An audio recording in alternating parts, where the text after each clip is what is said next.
we're going to say that today was a good day and that the workshop was good overall. So I am very excited that we have got to this point. Today, we're going to start as we have been doing with devotions. And this morning, I'm going to invite Nurse Nelson to lead us off with that. Thank you, Dr. Willie Tyndale.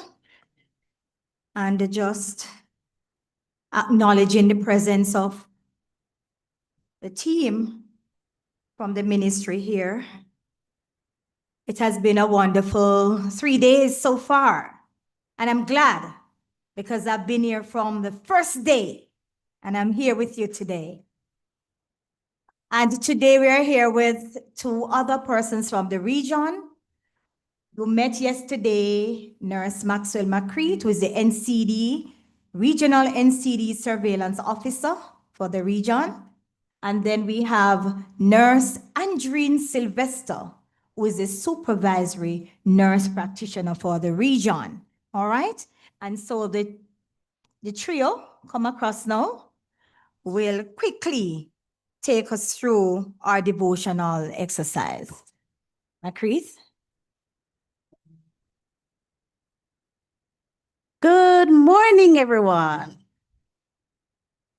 This is the day the Lord has made, and we will rejoice and be glad in it. It's a good day to be alive, right?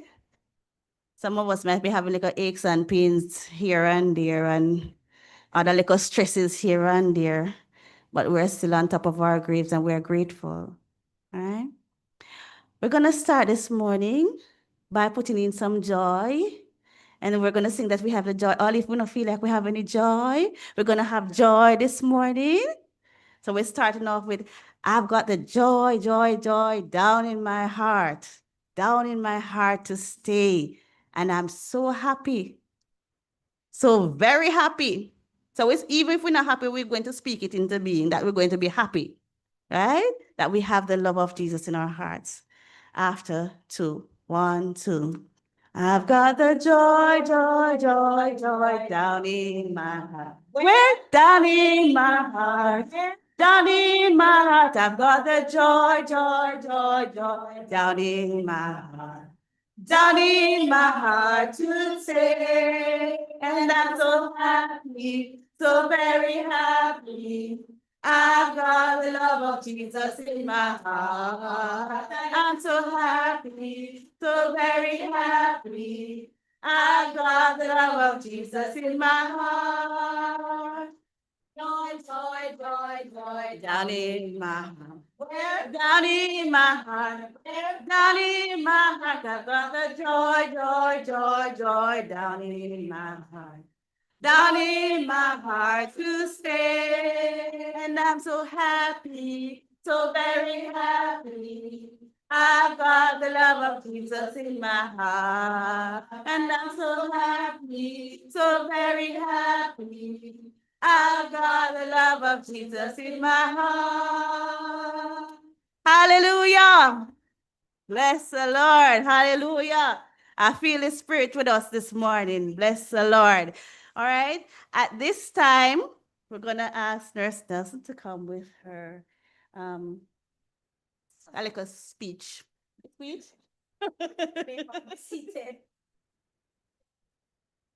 Not a little speech, just a little message from the Lord. All right, so today our little message will be entitled Faithfulness, right? You know, God has been so good to us. We should not and we must not complain, but exercise our faith. So for 2025, that is the mantra that we should be leading through, because faith is a substance of things, what? Hope for, the evidence of not seen. So faithfulness is the anchor of our souls, the steadfast commitment that never grows old.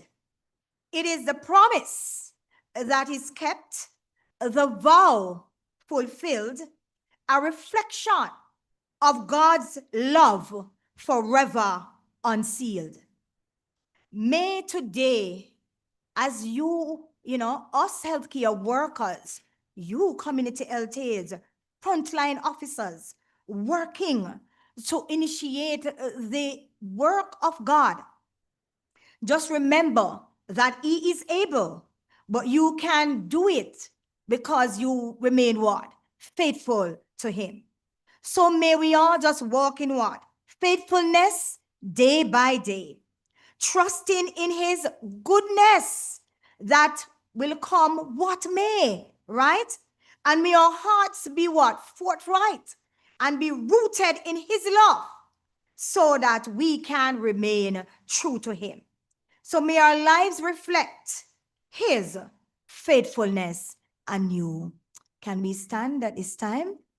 Just remember that God is able and He has been working through our lives. And just to remember that He can also keep us faithful to ourselves, faithful to our families, faithful to the people whom we serve in the communities, and most importantly, help us to remain faithful to Him. So our higher chorus this morning, I want you to focus on heaven.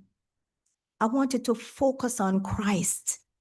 I want you to lift everything, put everything to Him, whether it's a problem, professional issue, whether it's a personal issue, or whether it's a spiritual issue. I want you to bring it to God, everything. So our prayer chorus this morning is, "Great is thy faithfulness." So you're gonna sing the first verse and then I'll pray. Do we know that song? Yes, good. Great is thy faithfulness, O God, my Father. There is no shadow of turning with thee. Thou changest not, thy compassion, they fail not. As thou hast been, thou forever wilt be. Great is thy faithfulness. Great is thy faithfulness. Morning by morning, new mercies I see. All I have needed, thy hands hath provided. Great is thy faithfulness, Lord, unto me. Our Father and our God, we come because we have recognized your faithfulness. We come because as lowly human beings, we recognize our nothingness. And so we come repenting of all our sins, asking for forgiveness of our sins as we enter into this new day, this new session. We come as healthcare workers with a desire to do more than we were accustomed to do.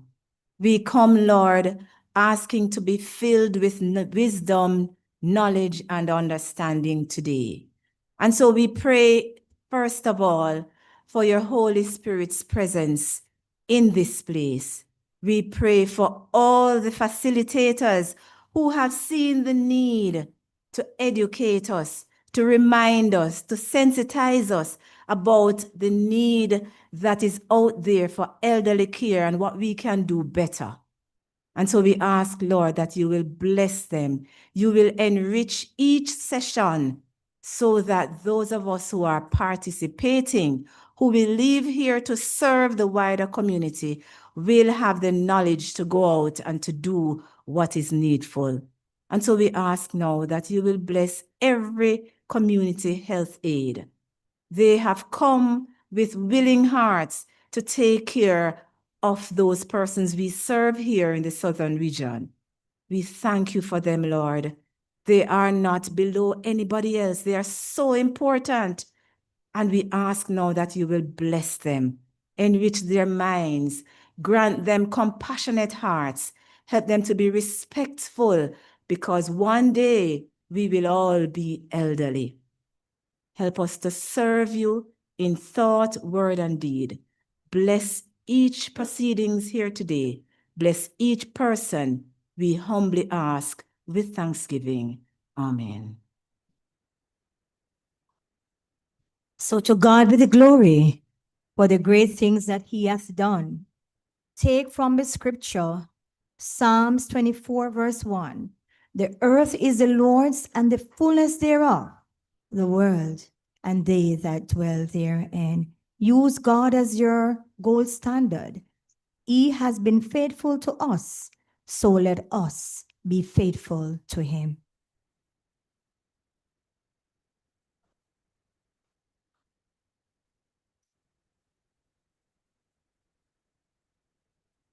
Thank you very much, Nurse Nelson, Nurse Sylvester, and Nurse McCreath. Thank you for setting the tone for the start of our workshop today.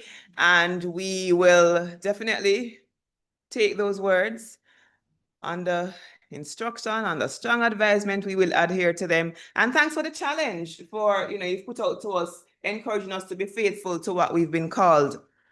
So at this time, we are going to jump into the session for today. We're talking about bed sores again, but from a different angle. And we're happy to welcome Dr. Singh with us this morning. He is also a member of the MAWC team, a senior lecturer at the Mona Aging and Wellness Center. I'll allow him to introduce himself if he wants to in any other way. He's more than capable. And so Dr. Singh, please, please come at this time. And at this point, I should say the views expressed are not necessarily those of the leader.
Good morning again.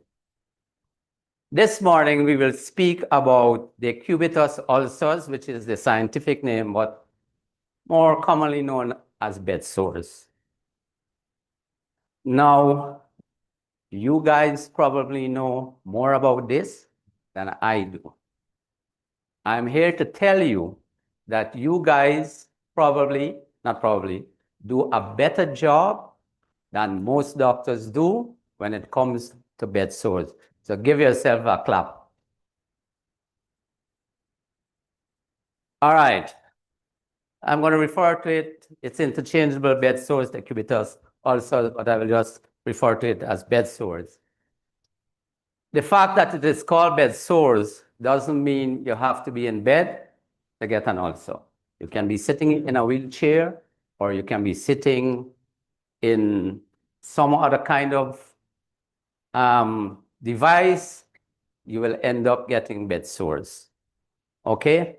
Bed sores not only occur in adults and elderly people. it also occurs in younger people who are paralyzed or who cannot mobilize themselves. Basically, bed sores have 4 stages: stage 1, 2, 3, 4.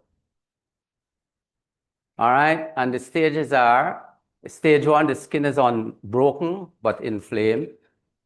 Stage 2, basically what happens, the skin is broken to the epidermis. Stage 3, it goes to the subcutaneous layer. And stage 4 is when it involves the muscle or the bone. Now I'm going to show you. Basically, it happens where the pressure is, and that's where the bony prominences are. So there are a number depending on how your position is. So you see, sitting in a chair, lying supine or lying prone, there are various parts of the body that is going to be subjected to developing these bed sores. All right, there we go again.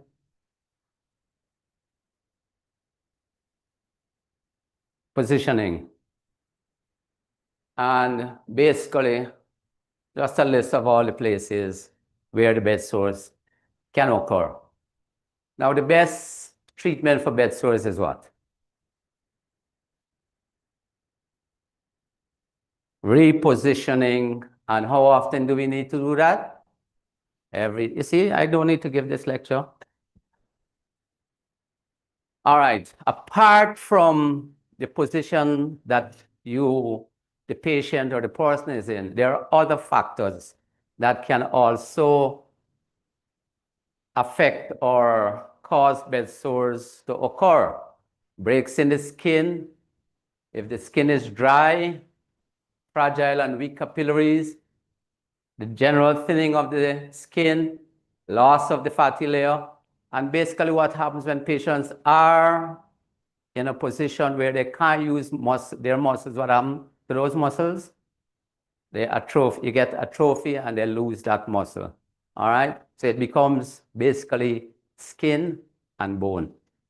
And so they are more prone. So you have to be able to take care of the skin. So where you see the bottom there, now apart from the diseases like diabetes, hypertension, and those things, the chronic illnesses, there are other things like nutrition, hydration, incontinence.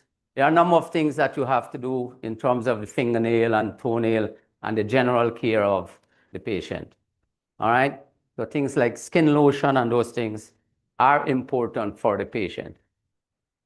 All right, a lot of things happen when people have bed sores. There are certain do nots and there are certain do's. And you can see there the fastest way to heal bed sores is that you put on a bandage.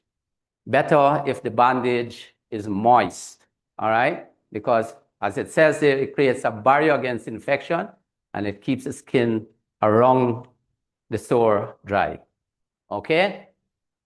And you may need different bandages depending on the level of where the bed sore is. Feel free to interrupt me if you want to ask a question or if you need to say something, all right? So what do you use to clean a bed sore? Morning. Normal saline or regular tap water. That's what you use to clean it. Sure. Yeah. Saline. But what you use to clean it is saline or tap water.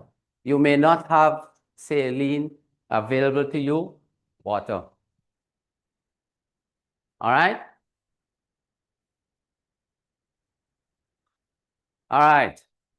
Some people tend to use that at the top there, hydrogen peroxide. Hydrogen peroxide is only used to or on a wound when you suspect it has what? When it has maggots.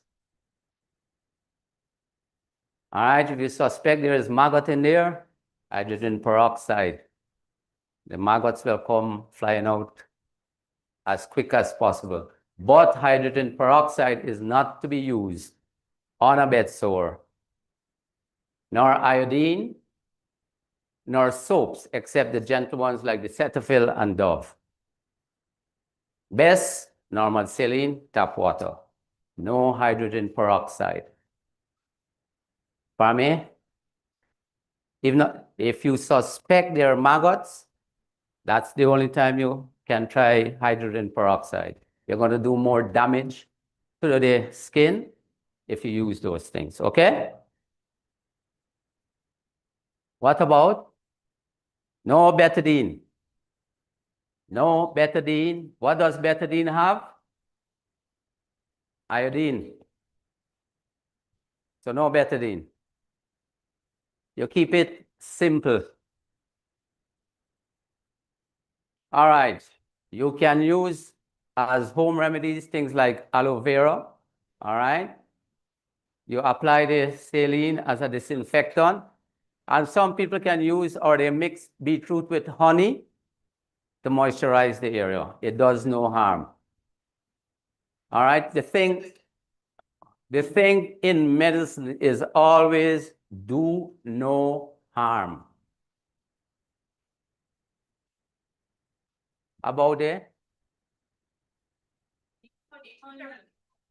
you can mix beetroot. It's on the handout that you got. Beetroot with honey to keep it moist.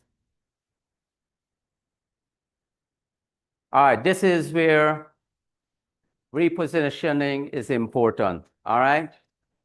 You aim to change positions every 1 to 2 hours. Yes, Prof?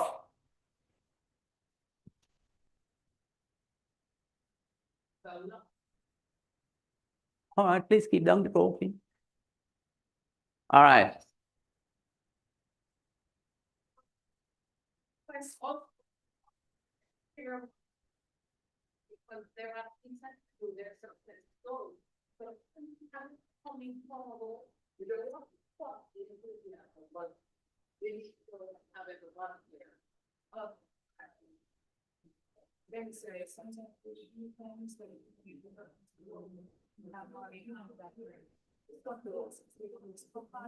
All right, so she's asking if some of the bed sores are deep, if you can use papaya. All right. It's not something that is recommended, but if you have a success story using it, why not use it? At the end of this, there's a little video about 7 minutes, which speaks to how you treat the bed sore. Basically, putting together everything that I'm saying. All right. So every 2 hours, every 15 to 30 minutes if seated. All right. So you're basically taking the pressure off of those bony prominences. Okay. If the person is unable to move themselves, caregiver comes into play. All right. You use supportive surfaces like mattresses, pillows. Don't sit on a donut cushion as it can spread the pressure outward. All right. So careful with the don'ts. Careful with the don'ts.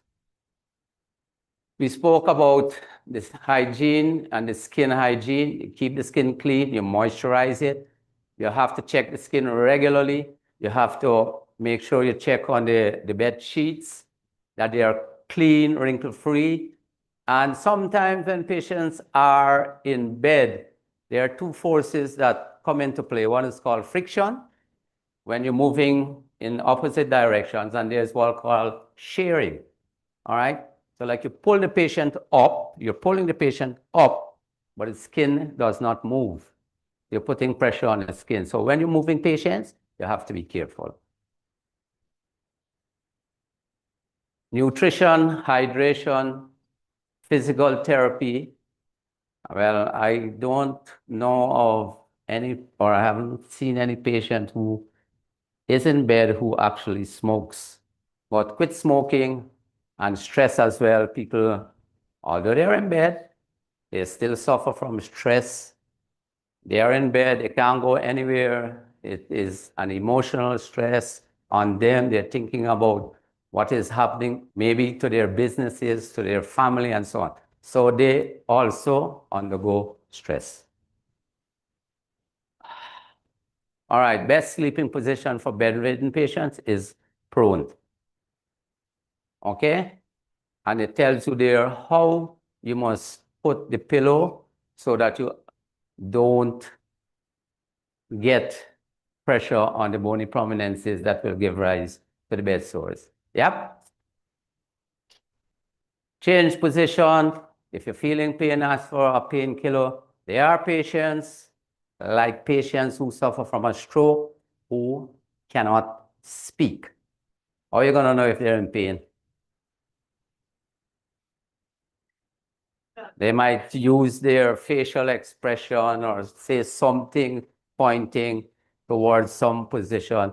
You have to make sure or envision that they probably are having pain of some nature or not. All right, they may be constipated and having abdominal pain. All right, so you have to be, aware not only of just changing position on them, but their facial expression if they are not able to verbalize.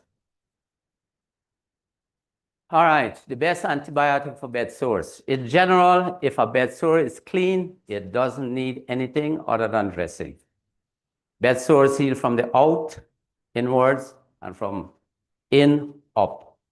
Okay? If the bed sore is clean, you do not need put antibiotics or creams or whatever.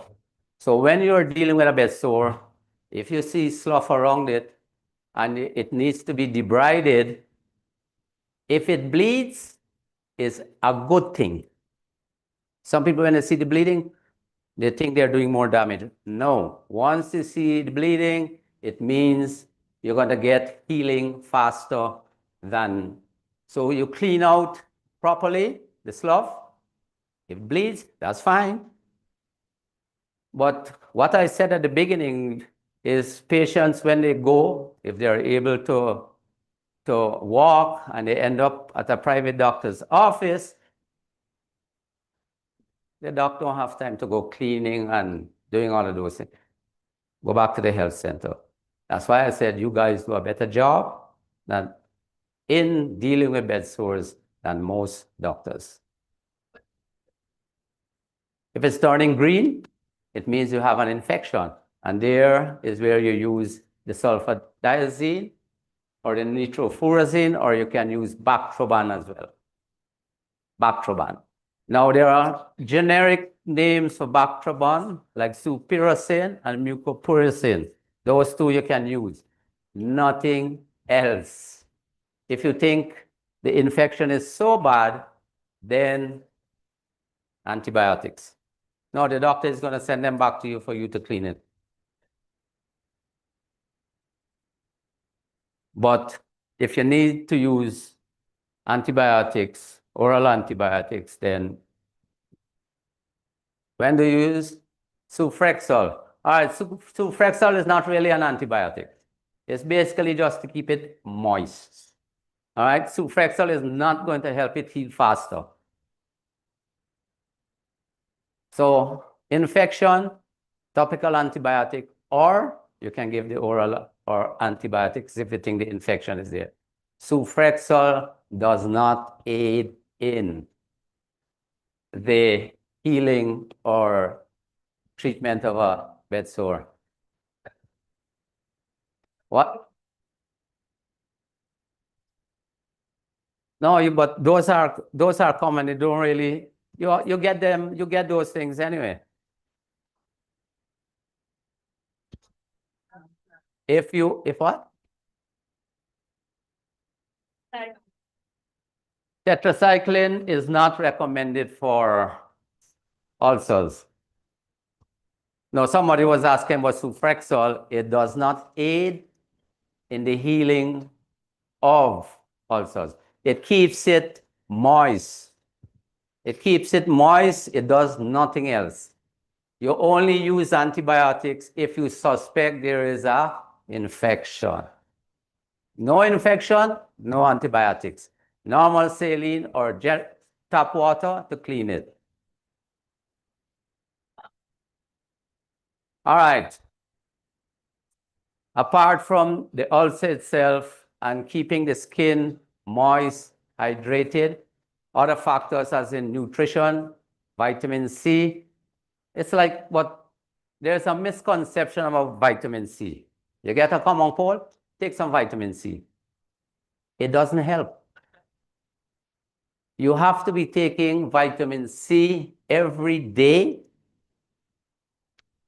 for probably your lifetime. If you get a common cold, that vitamin C that you have been taking, only if the common cold usually on average is 5 days. It only reduces that 5 days by 9 hours. The symptoms will be less just by 9 hours. There's this misconception, I have a common cold, take vitamin C.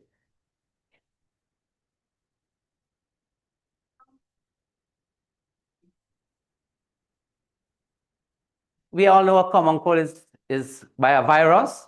It's going to run its course. Whichever virus it is, it's going to run its course. So whether you get chicken pox or you get herpes or whatever, it's going to run its course. You give medication just to help with the symptoms. It is going to run its course. Yep. So these are some of the things you can use. All right, that's a bed sore initial stage. Same person when the skin starts to break down, and same person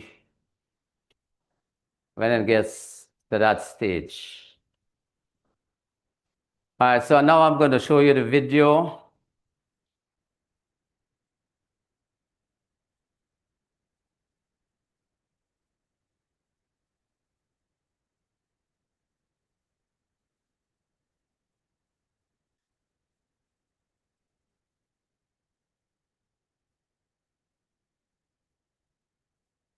Now you see the technical people at the back there are supposed to.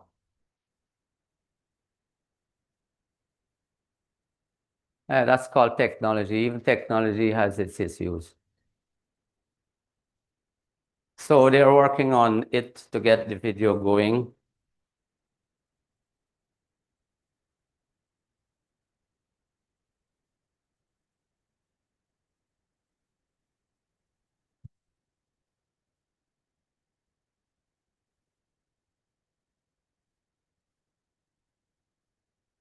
Almost one talk.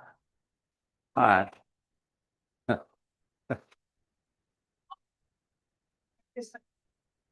All right, any questions? Any questions?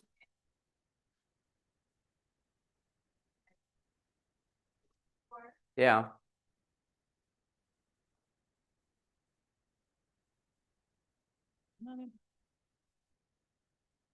Yeah, so everybody can hear you now. Okay, when they also reach stage 4 and we are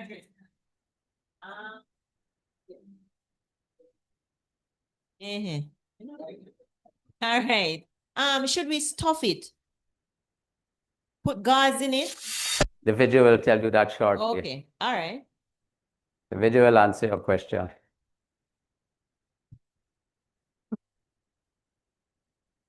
But most bed sores, if you are dealing with a bed sore, you shouldn't allow it to get to stage 4.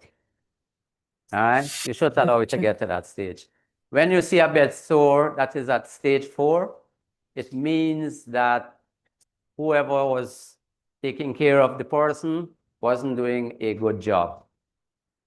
All right? So the person might be lying in bed, nothing is happening, they're not repositioning the patient, and that's where you end up with stage 4.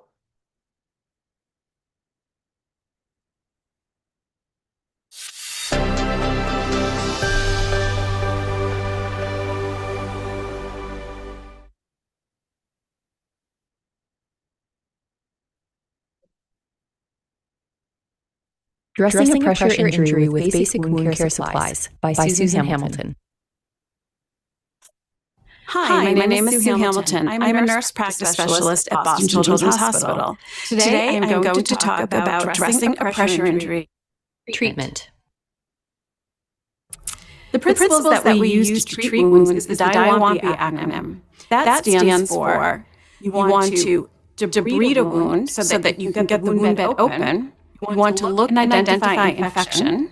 You want to be able to look up dead space, fill the wound in, and you want to be able to absorb the extra exudate or drainage. You want to maintain a moist environment. A moist environment is an alive environment. You don't want things to dry out, with the exception of potentially unheal, because the tissue is considered dead.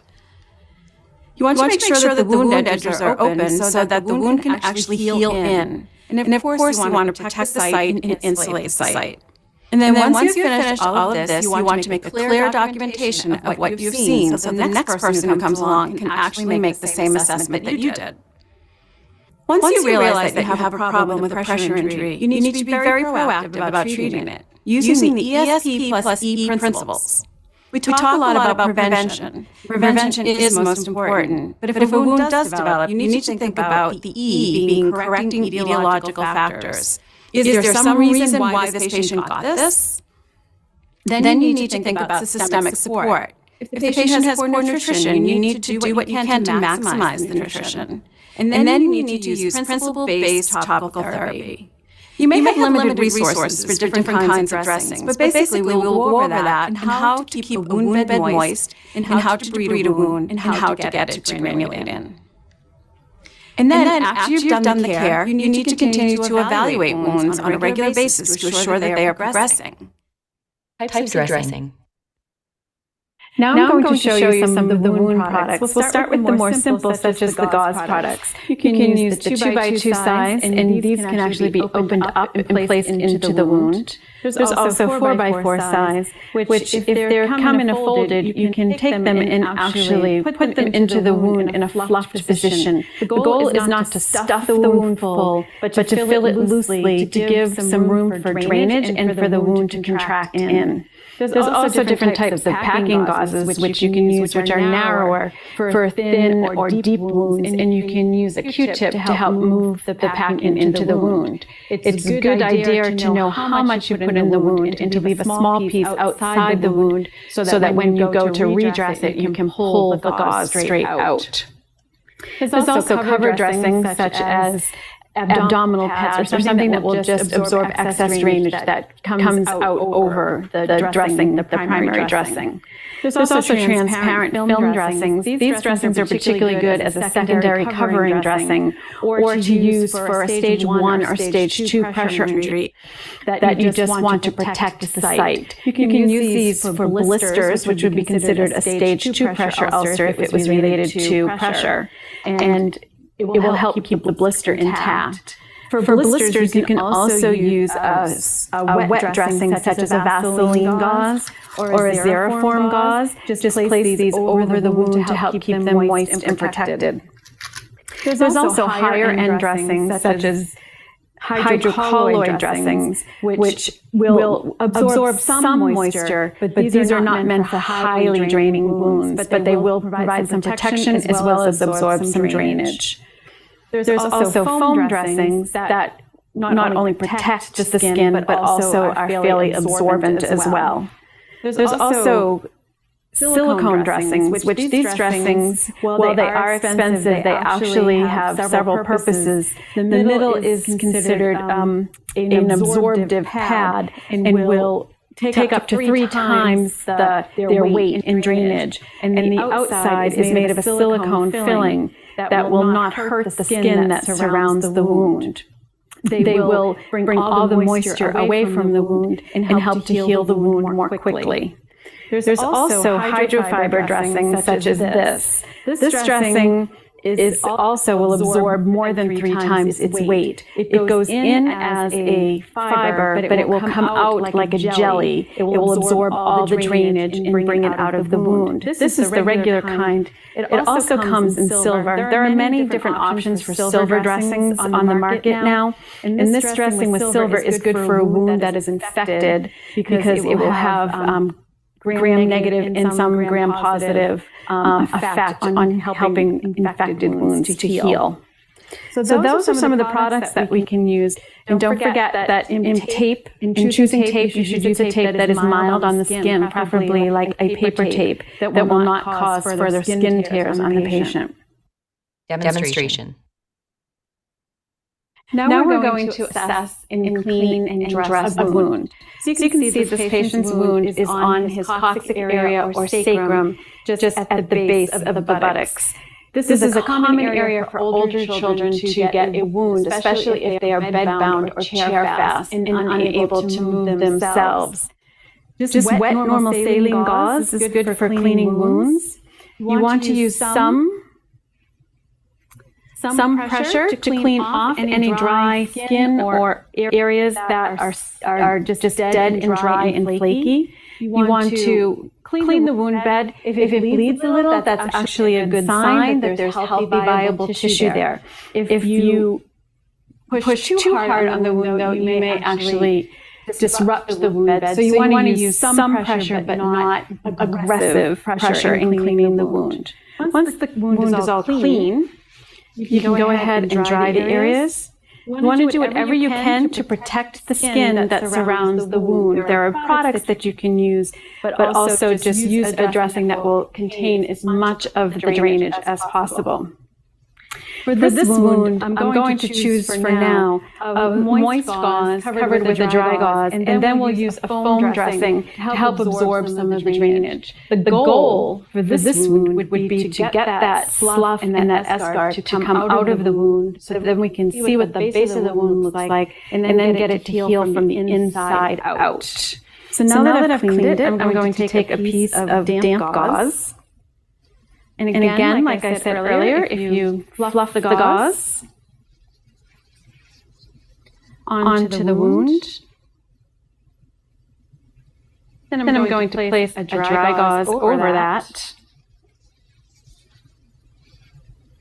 And then I'll put the foam dressing over for extra protection, insulation, and padding. And then I would tape the whole dressing. And I would change that dressing at least once a day, or if it became soiled with stool, or if the drainage came through to the foam dressing. Thank you for watching this video on dressing a pressure injury. Please help us improve the content by providing us with some feedback. All right, what's the feedback?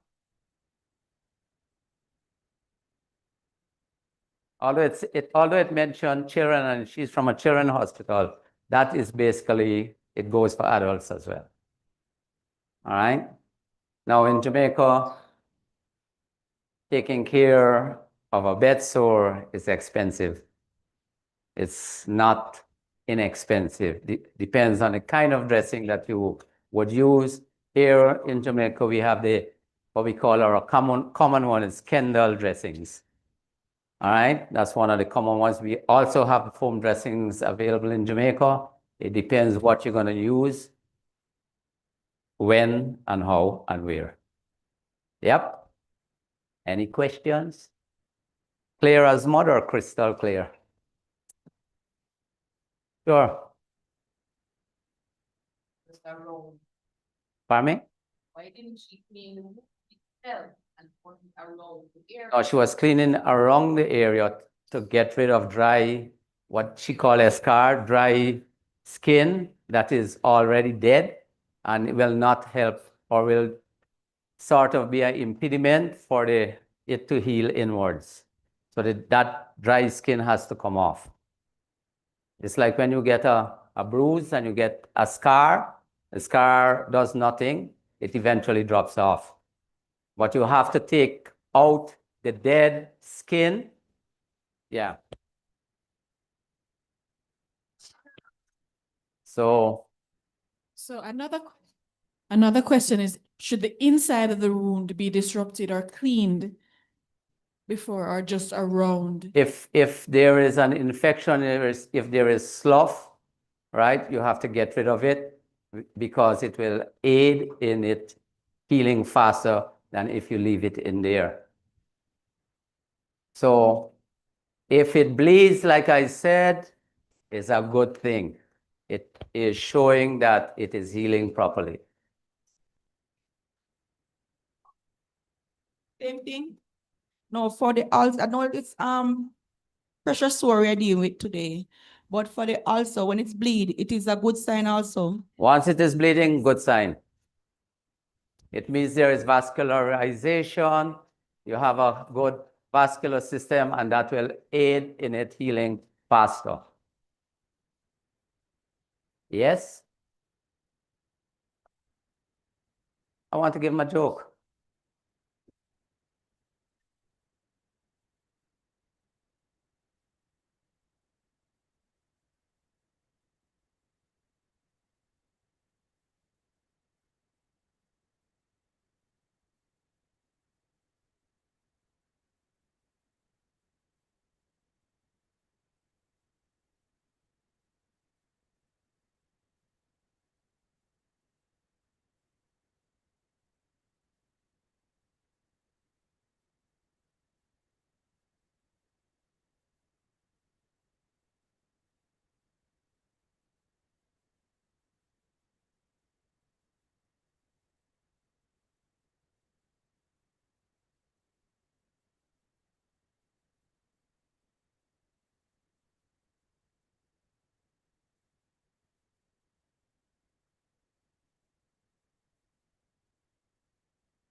Okay, I think we're gonna start because we're running behind time.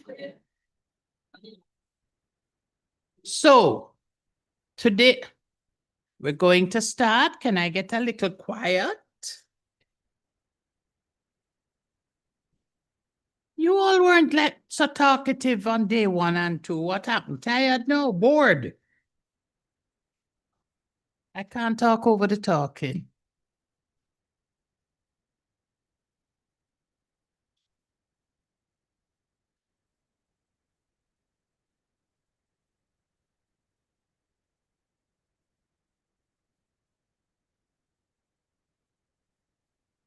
Tell me when you're ready. When you're all ready, I'll start. No, you're not ready while you're talking. Honestly, I can even hear somebody. I can actually hear the words. No. You have to show me that you're ready, not just tell me that you're ready.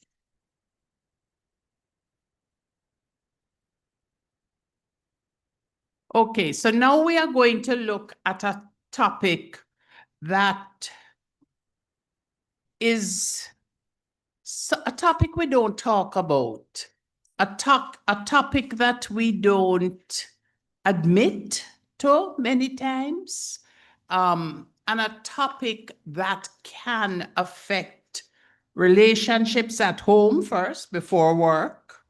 So tell me how many of you are actually caregivers? I want a show of hands. I don't want to hear. I know what I'm doing. There are many hands not up, and you are all caregivers. But only half of the room went up. So all who muttering, all of us speak for themselves because the other hands did not go up. So what we want to do for this session is identify and describe the different types of caregivers and their roles. Recognize the signs of stress, and define caregiver stress, caregiver burnout, and what do you do about it? So, a caregiver sees to the day-to-day care and responsibility and have the responsibility for care of someone who is ill. You notice it does not say, I'm going to stop, because the talking is unbearable. And it also means others are not hearing. I even hear people saying shush. The day-to-day responsibility of somebody who is ill. Please remember that ill is not just, one, it's not just an older person. Two, it's not just physical illness, it's mental illness as well. And I want you to remember that because many of us have mental health issues in our families. I want you to remember we're not just talking about bipolar and schizophrenia.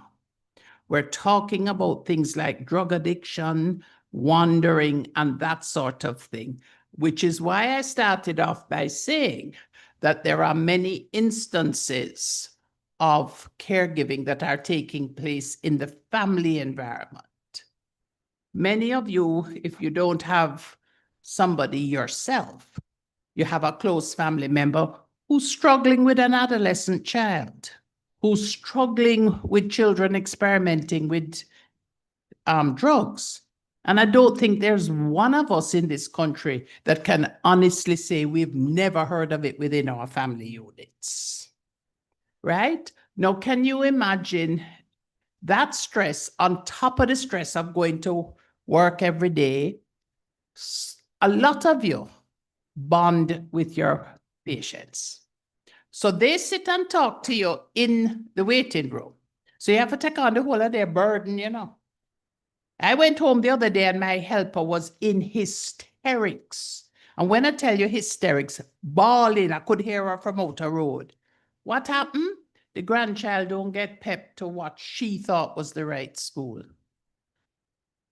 And she's going to kill him. And more importantly, she's going to kill the teacher. Because it's the teacher's fault. So these things are all part of the caregiving environment. So I don't want you to think that we're only talking about your older people that you visit or have at the clinic. And the roles can be shared between employed caregivers as well as other roles. Many of you, I suspect, I'll probably ask for, how many of you have somebody at home that you have to help with? Look at the number of hands. And then those of you who might not have at home, have it next door because it's the neighbor who has been there for 40 years, who is part of the family. So I'm talking to you from all of those perspectives, not simply work, because you are a human being. And if you are stressed at home, how are you going to go to work? And then some little old lady that you love dearly, the pressure high and she don't take her medications. You're going to snap at her, you know. You're going to snap at her, not because she hasn't taken the medications, but because of not taking it, her blood pressure gone up and you don't want anything to happen to her. Yeah, I know it's true. We've all done it. So these are the things that I want you to see caregiving in that light. Why do I want you to see caregiving in that light? When we come to the end, we have to identify things to do. So your little old lady who not taking her tablets, how can you relieve your stress? Message her, call her. Easier to make one call a day than have to deal with the high blood pressure and the stroke, you know. So whatever we're talking about, I want us to think about it in terms of what can you do. Okay? So you have, and we've mentioned this in the secondary caregiver, many of you are providing backup care because yes, you can go to work.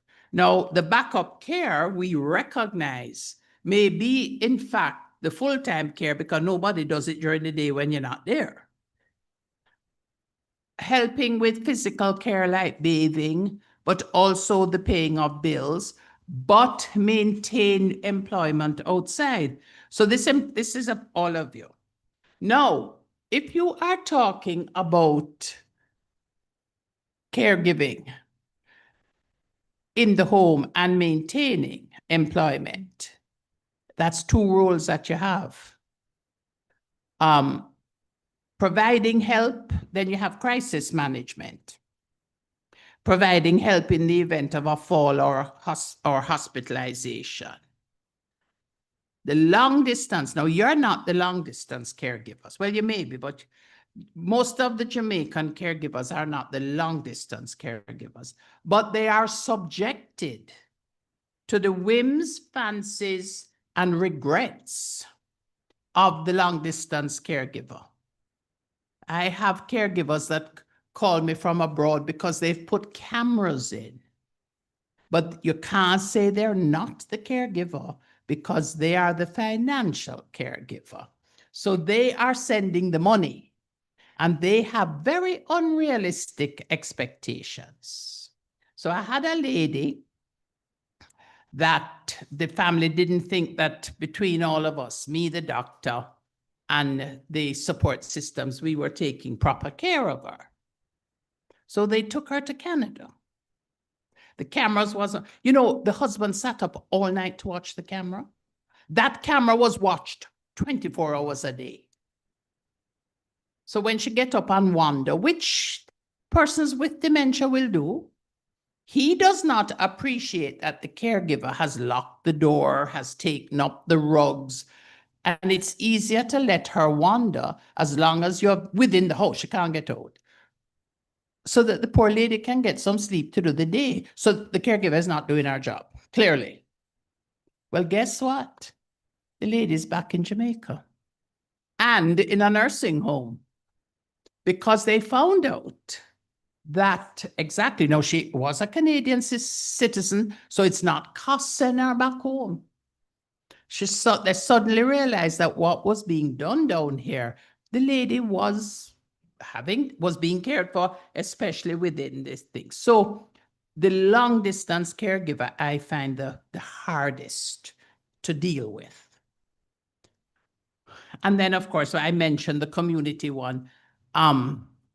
We've all grown up, I think with the exception of, I find that the Kingston area, Kingston, St. Andrew, don't seem to mind the neighbor's business. Now, I didn't go to Kingston until I was 21 to go to medical school. I grew up, what then was a small district is now part of Montego Bay with the Bogue Road, etc. But where I grew up, it's about 4 or 5 houses plus the area behind us called Moy Hall. And everybody in Moy Hall, we used to go over there and talk to them. So most of us have somebody within our community that we think belongs to us. And therefore you give help there too. So it's important to recognize that this caregiving thing is wide. So younger caregivers have responsibilities as well. Now that's talking to all of you. I know I asked on day one, you have a whole group in here that are over 45. So you have caregivers that are facing their own life's transitioning. Menopause reaching you, hot flushes reaching you, spouses not understanding, say you're not interested in nothing because you're hot. So some of you have young children. Some of you are grappling at the moment with these graduation costs. So the caregiver has a life. The caregiver has a life. Now, how are you going to be nice and pleasant to somebody when you're worrying, now, where am I to get the $50,000 for the graduation fee? That's more than my monthly salary. So I want you to understand that as you look at yourselves, you have to compartmentalize, but you have to have a plan. You have to have a plan. You know the points of crisis in your life, financial crisis. You know when certain bills, property tax due. So plan for it. Whether it's to pay a little bit, do not allow it to stress you.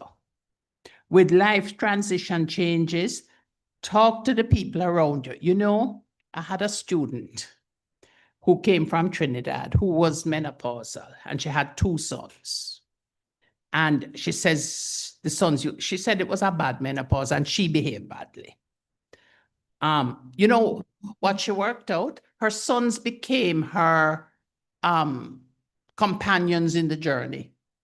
And they worked out a code so that nobody else knew what happened. So when the sons would come back in from school and she was having a hot flash and miserable, Mommy, go out the front door and come back in.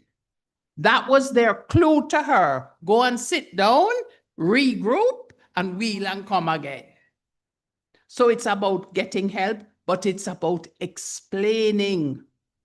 I think too often we don't tell people. People with pressure don't tell people when they're feeling tired. We need to learn to communicate. We need to learn to communicate. I had a friend, and the husband comes to me and says to me, what is wrong in my marriage? I said, it's me you're asking? Yes, you and Elaine chat every night, so she must tell you what's wrong.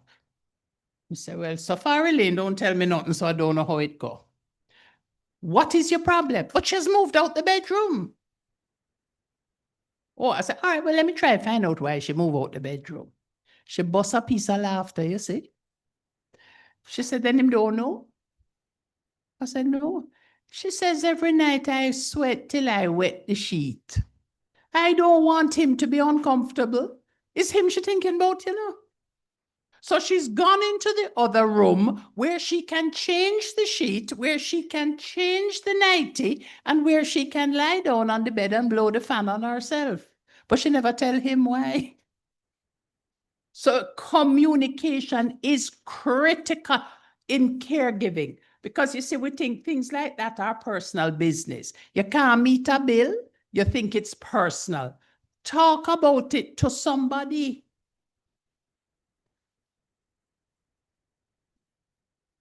So caregiving does not happen in a vacuum. It may be needed in an emergency situation or gradual. A word of caution here, or no, a word to the wise. It's not caution. Every one of you in this room, including my team, need to have an emergency plan. Who is going to do what when the crisis lick? Then you can't quarrel, you know. When my father had his heart attack, I had just landed in Brazil for a meeting. One of the team called me and they said, "Are you sitting down? You need to come home."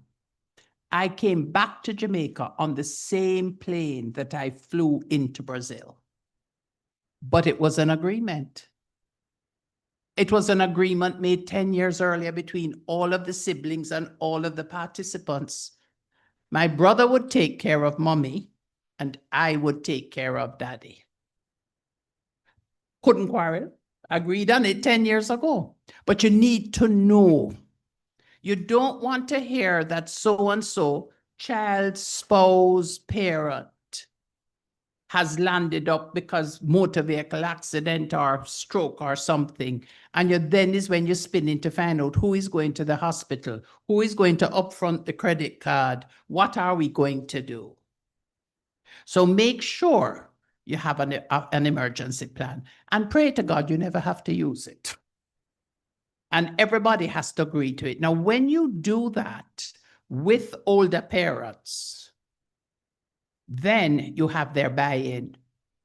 So then you also get rid of a lot of the miserableness. Why are you doing that? You're treating me like a child because they contributed to the plan. You will have competing priorities, and we spoke about this in the Healthy Aging course, church, home, and work. Now, when caregiving becomes an important part, you're going to have to tweak some of these things. And we have mentioned that most of you in here are the sandwich generation. Most of you have young family members as well as old. You have CSEC competing with doctor's appointment and that sort of thing. Again, we're into scheduling, communication, and shared responsibility. We all have a network, or we all should have a network. We tend to be social people. Don't be afraid to ask. If you can't ask the spouse, and some of us can't. Some of us don't have one anymore. Some of us never had one. Some the relationship not so wonderful. You have to face reality, you know. But you must have a friend that could either go to the clinic with the parent until you can come while you do the school thing. It's about don't allow the caregiving role to come down on you like a ton of bricks. No. There's a lot of studies going around. But guess what? Nobody knows us like we know ourselves, you know. And culture plays a big part. So MAWC, through its various teams, have done a lot of work on caregiving.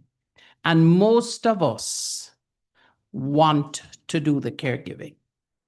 There was nobody who could look after my husband but me. I did not believe that anybody was competent. And they weren't going to be allowed to do it. So I was leaving office to go home to do insulin at 11 o'clock and all of those kind of things. I was not prepared to let anybody else do it. So many of us are doing it out of obligation and love. But boy, that doesn't take you through some of the rough moments. Back we are to communication. No, it can be very frustrating. Because and it can be frustrating from two different areas. It can be frustrating if you have somebody with dementia who you just can't get across to. Then you've had your lecture on dementia. I hope that all of you will now feel more competent in dealing with somebody with dementia. Let me tell you something. While you are getting upset because they ask you something 5 times, they're not upset, you know. So when you're stressing, it's yourself you're stressing, you know. And when you're saying to them, don't you remember, but you asked me that yesterday, you think them business because you're not penetrating them. So why do it? Equally frustrating can be the family member you have that is sick. And here I put the mental health issues, the deviance, etc. And you can't get through to the doctors. You can't get people to understand. You can't get them to take your medication. You can't afford some of the medications that are prescribed. Very frustrating if you know something going to help your family and you can't afford it. So it's about working out those things.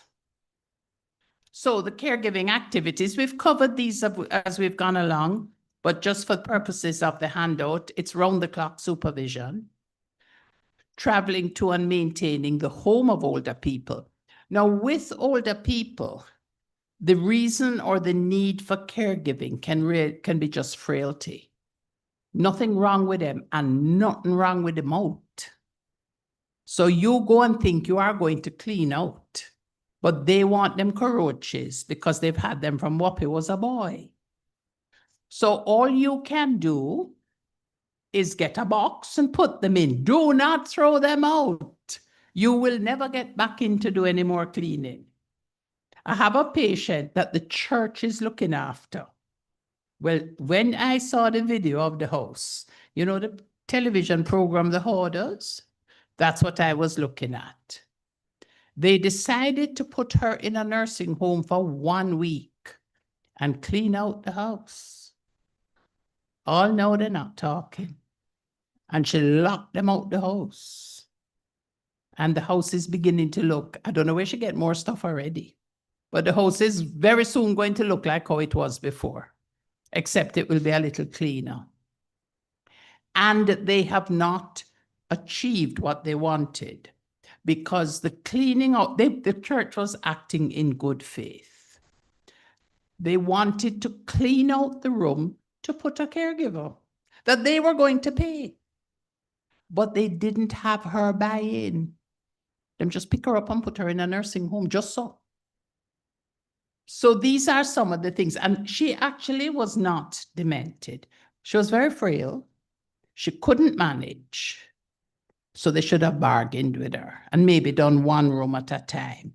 Maybe say, well, okay, we need to leave somebody with you so you don't fall down. So these are things you want to think about. Financial, legal, paying online, critical, and perhaps what can drive you the craziest is the emotional support. Because especially for older people, they have nothing to do, right? And they think of something at 9:15 they want to discuss with you. Yes, it may take only a minute or 2. You're in the middle of a blood pressure and you can't answer your phone. And when you reach, you have to, I agree with you. When you reach to the phone, there's 10 calls. What happened to you? Where were you? I did an interview with somebody the other day, and she said, you know, I'm going to let you, and we were talking about managing the mother and everything. And she says, I'm going to let you listen to my phone. The mother had called 10 times and was sure she had been in a motor vehicle accident, and that is why she couldn't answer her phone. So sometimes it's better to answer and say, I'll soon call you back. But the emotional support, the other time I find that it can be very annoying is you get home, you've been at work all day, you know you have to cook food for children, you know you have to wash your uniform for tomorrow, and that is when they want to talk. They've been alone all day. They are bored. They need, children. They want to talk to you. And then, that's right. And she's saying you also have the children now who have homework to do. So who are you going to talk to? Very good point. So these are things when you're, and there's a reason for going through this, you know, because when we come to caregiver burnout and caregiver stress, you have to identify to yourselves which one of these is giving the most stress or causing the most problem. But there are positives. There are positives. There's some of them, when they tell you thank you, and when they look at you with that smile that comes from heaven, your heart melts, you know, and there's nothing wrong they can do for the next 48 hours. So you have to focus on that. And you forget the time them cuss you, and they forget the time they do mess on the floor. So you have to focus on the positives of caregiving. Relationships can deepen. Many of us grew up, well, those of us that are over 50, there wasn't as much openness in families. You didn't talk. There was a definite line of, I want to say, divide between the parents and the children. But it is when you are caregiving, you can share. You can share. I had a relative that was locked up in a room. And it wasn't till I was caregiving my father that I said, so why is she up there? Why you don't visit her? He says, but she came from Panama. Is him grandmother, you know. She can't speak English. Never thought of something like that.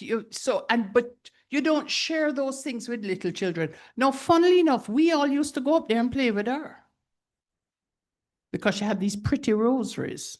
And we used to love the beads. We didn't appreciate that they were for church and things. So it can strengthen relationships. You can have periods of time that there are things you want to know about your past that you can share. It gives a sense of purpose because you have this responsibility. You have to go next door because you have to get the cup of tea for them. And it helps develop empathy. It makes you a better person dealing with patients because they have put you to the test and you have learned it. It can help your personal growth. You can realize, don't sweat the small stuff. Because when you see the challenges they face, especially the health, for older people, the health challenges, the strokes, the diabetes, you've just come out of the bed sore lecture. When you see some of those bed sores and realize nobody was turning them, etc., it changes your perspective on life, or it can change your perspective on life. And you recognize that some things are just not that important. The physical benefits, we did talk about physical activity, right? So there's some physical benefits. You're going to tell me the bending is madness because it hurt your back, but then you put on a back strap and you do it. I am into getting you to think, how do I not hurt my back? Trying to lift them or trying to turn them. Walking can build strength and stamina. There's recognition, gratitude. There can actually be stress relief when they look at you and tell you thank you. It boosts your self-esteem. You have somebody that has come home from the hospital, whether diabetic, whether stroke. How you feel the first time they walk? After you, great, exactly. So you can, as you pull them out the bed, you know, and yes, they're leaning on you and your back broke it, but they walk. And 2-3 weeks later, they're walking with a walker and all over the house. You feel good, you know, because you do it. Sharing, developing new skills, and of course, not for you because you all have a job, but for many people in Jamaica today, it is an opportunity for a job. It's actually a contributor to the economy because all you need for caregiving is to have skills, gentleness, understanding. You certainly need patience and tolerance, and not everybody can be a paid caregiver. You may have to be a family caregiver because you can't choose your family at this point in time, but you don't have to make it a job if it's not your life calling. I have some caregivers that come with some of my patients, and it must be God put them on this earth. It must be God. I remember one that the old lady used to spit at her, demented. And I loved when the caregiver came. Had a caring daughter. Let me be fair to the daughter, but the daughter worked all day. I used to love when the caregiver would come. It was the caregiver that gave me information. I remember her saying to me one day, but she cry every day, you know. And that's how we picked up the depression. And the caregiver cared enough to mention it to the doctor. You can bet it's something she said that you're not supposed to cry every day. The daughter didn't even know she was crying every day because she don't cry when the daughter come home. And I said to that caregiver after about 2 years, why you do this? And she looked at me and she said, Doc, but for the grace of God, this could be my mother. And I don't know when it will happen to my mother. So it's about the job and the job opportunities. But it is normal to feel the burden of pressure and strain. You are humans, you are people. You feel the burden of pressure. When the car broke down, don't you get upset? When the child don't pass the exam at school, don't you get upset? So why you think that's something wrong with you if the burden and pressure of caregiving is getting you down? It means you need a break. A 1-day break, a 2-day break. We're not talking about long breaks, you know. Because guess what? You same one going to fret if you leave them for more than 2 or 3 days. Because you're going to behave like me and you're going to say the others can't manage. And it's true. And you're going to find fault with everything the person stood in for you. You're going to say, but it's not that sheet supposed to be on the bed. And why is the bottle of nutriment still in the fridge? You don't ask whether they gave him something else, you know. You're just vexed you weren't there. So being responsible is its own reward, as we've said. But the demands of caring can outweigh your personal resources. We're not talking money here. We're talking about your inner resources. It's very difficult. And somebody said it to me the other day. The worst part about caring for somebody with dementia, and it was a family caregiver, is when they don't know you. It's going to tug at your heartstrings. So there are things that are going to, so you have to look at your personal resources, what is inside of you. And not everybody is meant to be a caregiver. And that's why we go back to have a plan. Who going to what? Who going to physical care? Who going to pay bills? Who going to do this? So you have to be willing to look at when everything is getting too much to you. You have a question? Go ahead.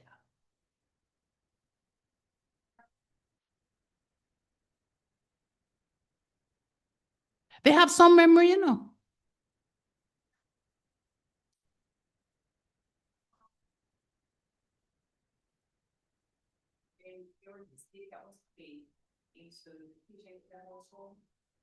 The daughter explained that she was a business person, so she's used to having money.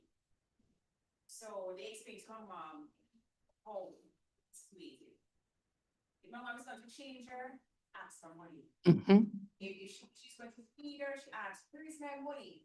So the daughter gave her mother a box with $10, $1, paper cash. So each time she asks for it, She give her. So she's going to go to the bathroom and say, don't touch me, I want my money, give me my money. So my mother would take out one of the money out of the box and give it to her, and she would smile at it, and take it. Perfect example of coping.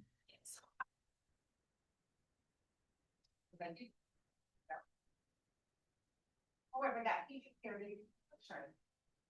Because she don't give her money. They bond. They do bond. They do bond. They do bond.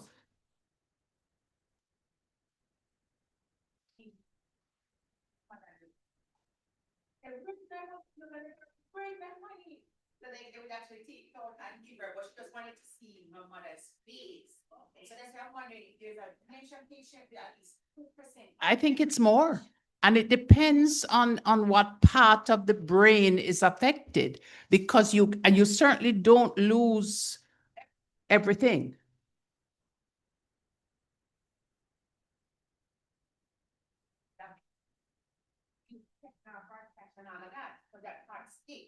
I had one from St. Elizabeth who had a funeral parlor. And so when he would ask for his money, they would give him a 500 or whatnot. Him dash it down. Him said, that no money. That no money. Where is my money? I need at least 50,000. They got monopoly money and gave him. Because he was not leaving without $50,000. I've had a patient in my office walking around handing out $5,000 notes because he's used to giving people who help him something. Fortunately, they were handing it back, so we were giving it back to the daughter. So yes, they do have memory. And you wonder sometimes, how can they remember that, but don't remember this? A lot of them, you can take them to the kitchen and they can do the bread pudding, you know. They just can't manage the thing. Yeah, they remember the recipes that they've had from they were 20. And they will tell you when the fish fry in a frying pan versus a cold pot. They do have memory, and that's an important point to recognize, because you can't treat them like idiots. You have to find out what they know and where their head is at. So these are the causes of stress: the environment, finance, disruption of work life. This is really summarizing what we've been talking about. Role confusion, unrealistic expectations, lack of control, lack of privacy, fear of uncertainty when you don't know what's going to happen. We've mentioned these as well. And you notice I brought up the transitions of life, I mentioned menopause, but it could also be a new baby coming into the home. It could be a new job. It's life's transitions. The number of hours, the inner you, the lack of coping skills, your difficulty in solving problems. You have to stop and look at yourself. Not everybody solves problems well, you know. There are people that get excited and uptight. So the signs are burnout, you're tired, you're snapping at people, you're snapping at work, you're snapping at family, depression, marital problems, family problems, substance abuse, confused roles, neglect, and abuse. So, where are we going with this? There are 3 basic steps to the processing of managing stress. And we've been leading up to this. Be aware of the stressful situation in your life. You have to identify what is causing the stress, because you have to work back from the end point, which is the older person, the child, or whatever. What has contributed to that situation? Is it a new illness? Is it uncontrolled sugar? Is it money? Because you can't deal with your stress till you identify it. Or is it you? Is it you not coping? Is it things in your life? You're carrying your baggage over to that. Then you take action to remove the stress. Can't always, but sometimes you get power by just trying to do it, you know. You're empowered. And then you use stress coping techniques that work for you. Music, gardening, whatever. So the research in the field of caregiving has pointed to 5 strategies. Set realistic goals and expectations. Be smart. Measurable, achievable, rewarding things. You notice there's a similarity between this and healthy aging. You remember we were setting goals, but it was with weight loss, right? So you see some common threads. So healthy aging has to come in here, you know, because there's no point in you making caregiving take you to the depths, deep, dark depths. Establish your limits. It is okay to say no. It is how you say the no. You can say no very firmly without shouting at them, snapping at them. But you can say no, you have rights. You do have rights. Communication, we've spoke about options. Please be prepared to ask for help. Sit down and talk to a friend. How often, and I'm not talking about caregiving now, the world is coming down on you. And you sit down and you talk to a friend, and at the end of the conversation, you realize things not so bad. They may say to you, but did you try so and so? But what you think will happen, not will happen. Be prepared to talk. And most importantly, know what you want to get out of the situation. Goodbye to martyrdom. Stop feeling sorry for yourself. Why me? All my siblings abroad. Nobody not sending no money. Nobody. Get rid of it. Cuss them out and tell them what you think and get on with the caregiving. Stop worrying about it and being a martyr. And consider all of your resources. Okay? Family not pulling them weight. You have friends. You have church. You have other groups. Tie into your group. You have the senior citizens clubs. Let somebody from a senior citizen club come and sit with them once a week. Take care of yourself. Back we are to healthy aging. Stop over caring and take care of you. Admit, accept, and express your feelings. I'm back. I can't leave communication out of this. I'm serious into communication. Maintain your health. You're quarreling when your patient come to clinic because they didn't take the tablet. Hello, did you take yours? Come on, half of you have hypertension. Half of you have hypertension. Did you take yours?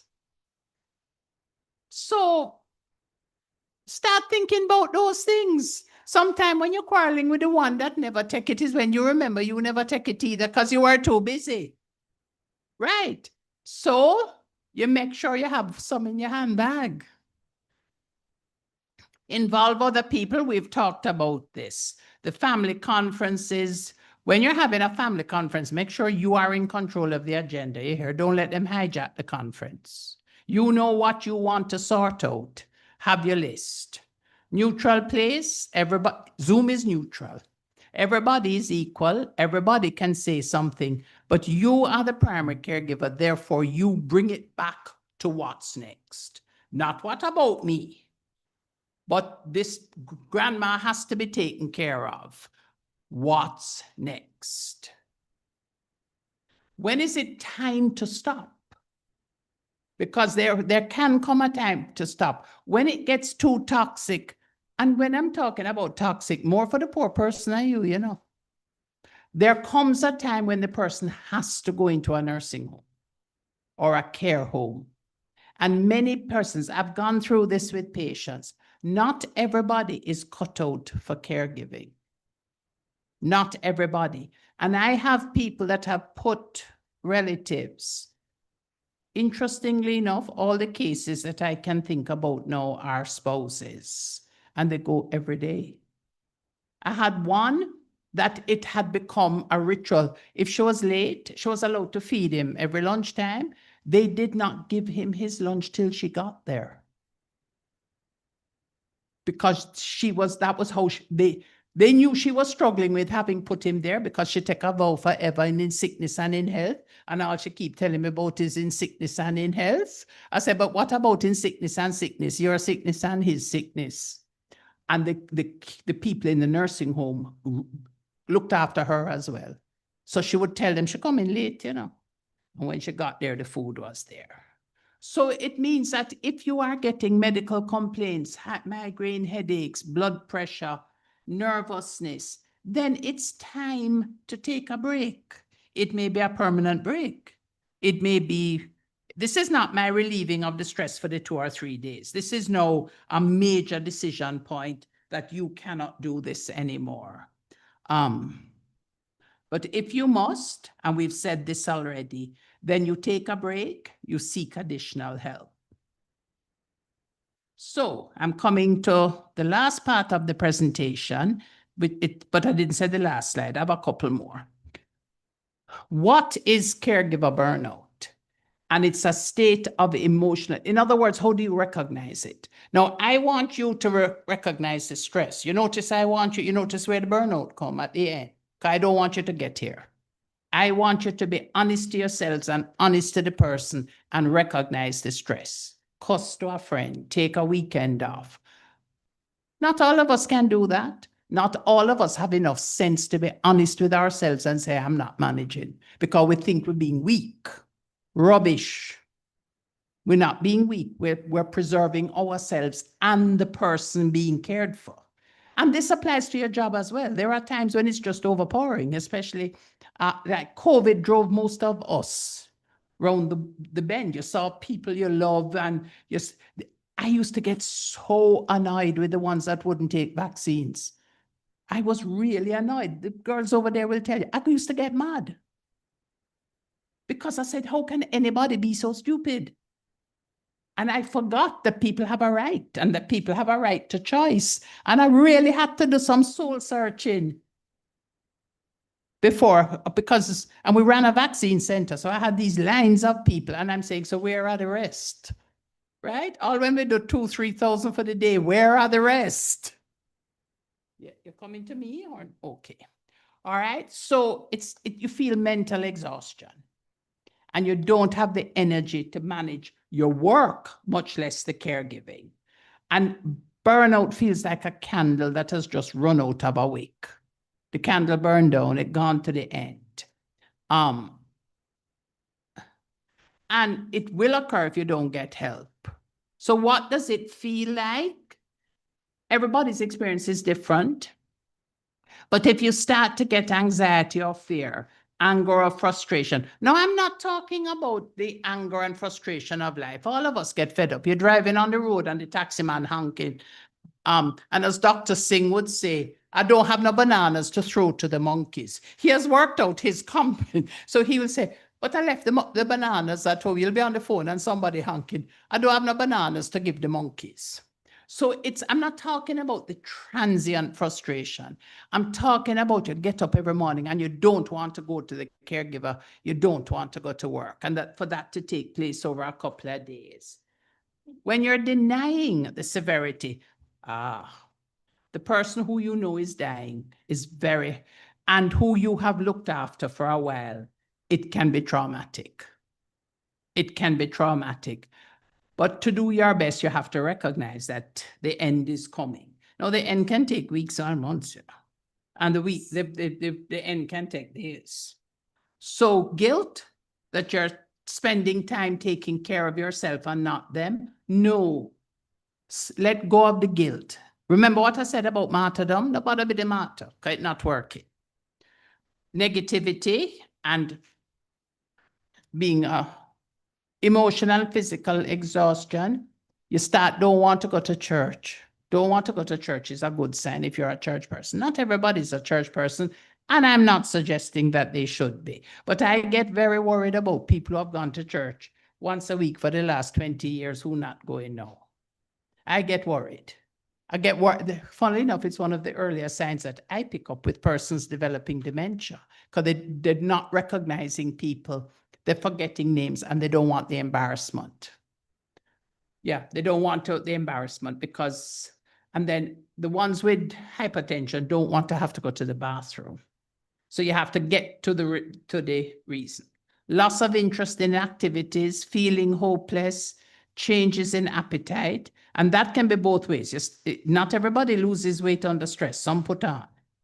Unable to concentrate, you are getting sick more, and irritability. So what comes first? Well, I've said this, burnout is preceded by stress. And we have talked about this. It's just there for you now in writing. Talk to somebody, make time for self-care, go do your hair. Spend the 4 hours and let them put in the braids. That alone will do. Well, it depends if you can sit. I couldn't sit for 4 hours. I would get very restless. Then I would have stress. But some people enjoy sitting there and whatnot. Ask for help. And how do you cope with it? You practice acceptance. There are some things that you can't change, some you can, but having practiced acceptance is the first step to doing something about it. Practicing acceptance is not about saying, well, I can't do anymore and this, that, and end the pity party. A big on the end the pity party, end the martyrdom. Prioritize things you have control over. Recognize that you might have a list of things you want to do, but the person had a bowel action accident. So it takes you an hour to clean up the bed. You're not finishing that list. Let it go. There's always tomorrow. Embrace your role and be organized. So we have prevention, Find somebody you trust when you're talking to them. You don't want somebody who is going to go chat your business to somebody and say, because when you finish talk, you probably, if you're not talking to a true friend, you might regret some of the things you said, which don't make sense because it's in saying them that you get them off your chest. So you need somebody you trust because you need to get it off your chest. So yes, you're fed up over something. You have to talk it. You can't get the second opinion and another opinion if you don't voice it. But you don't want to voice it to somebody who is going to go and say, can you imagine what she did? Set realistic goals and learn more. Take care of yourself, eat well, and accept your feelings. It doesn't mean you're a bad person or a bad caregiver if there are times that your feelings are overwhelming. It means you're a human being. And remember the serenity prayer. God, grant me the serenity to accept the things I cannot change, to courage to change the things I can, and the wisdom to know the difference. And I thank you.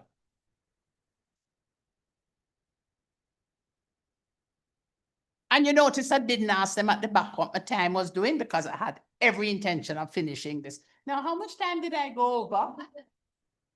You see what I mean about things you... But I can control that since I am up here and there. Or, well, actually, I was waiting for one of them to shut me down. But how long did I go? Doladel, how? Oh, I only went for 50. So I didn't go over time. See what I mean? All right, we have 10 minutes. Any comments or questions? I heard a yes. Yes.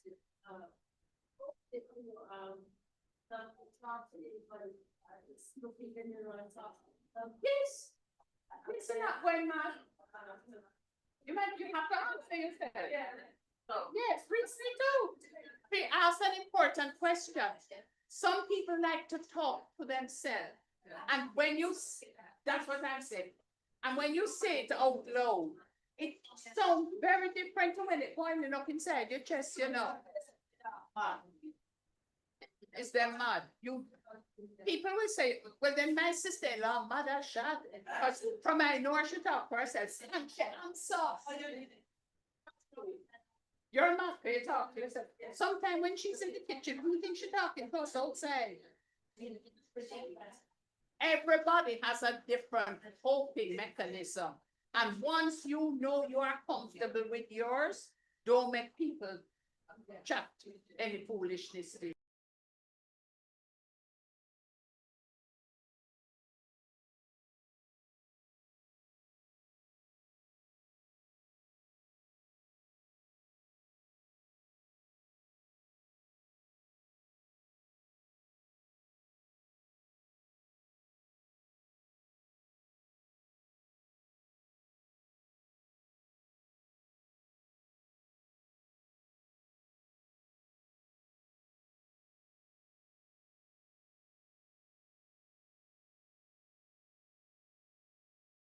Awesome. So just send them to the back of each table and we'll come and collect them.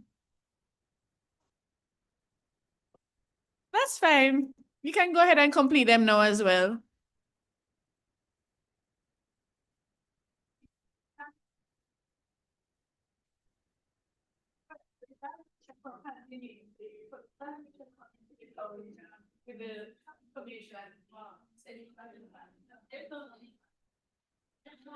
So for the evaluation, let me look at the form.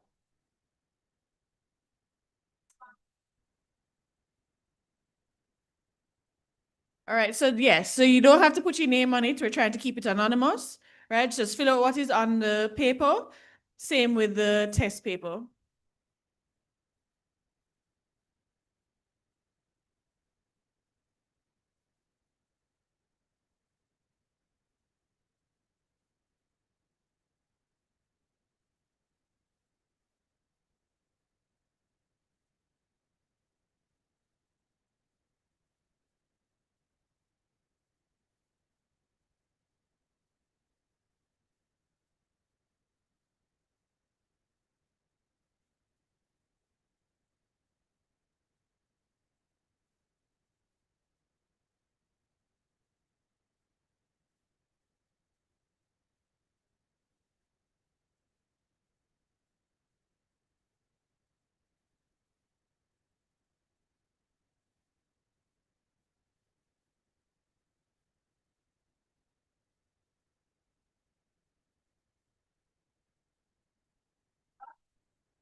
I want to know, and you're going to put up your hands and answer me. You're not going to all call out.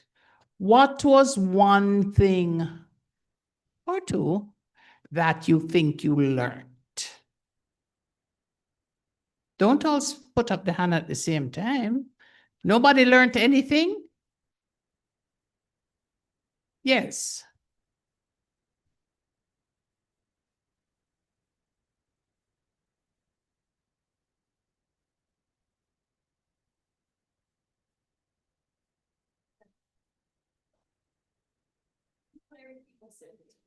And you didn't necessarily understand it.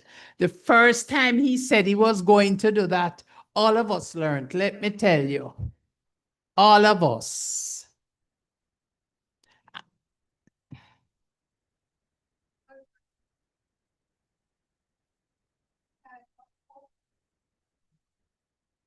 That too, yes.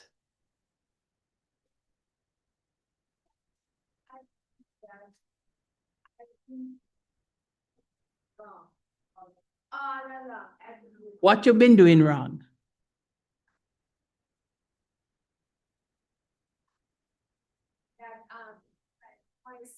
Mhm. Oh. No, it helps it's moisture and it helps the cells to regenerate.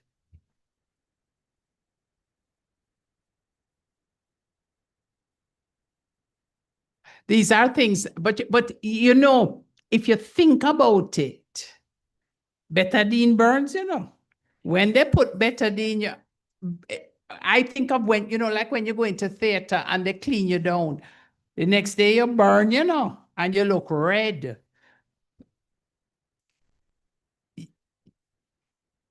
Right. So can you imagine what it is doing to the inside of that bed sore?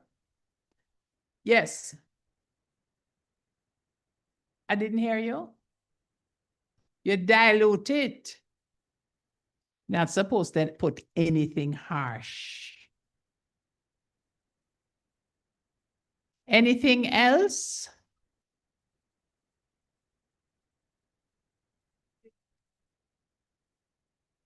And it's about a life transition. It's not a disease. You know, I never used to believe it. And way back in the 80s, I actually wrote old age on a death certificate. It was returned. What's the cause of death?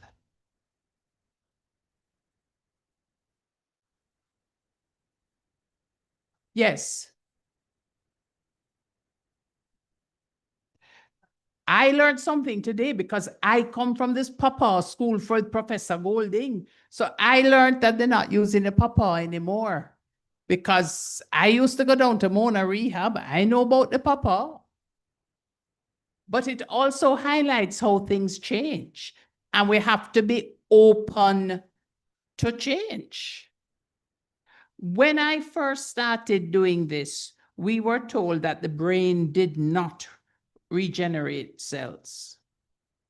When I first started doing dementia way back in the 80s, you were told that when the brain died, it died.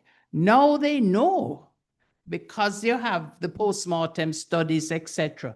Brain can regenerate.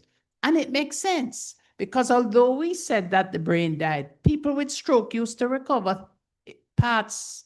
So why it didn't apply to everything? Health is such a learning. You have to be open to learning. You can't be too set or too old to learn. Anybody learned any, but don't talk at all, you know? Yes.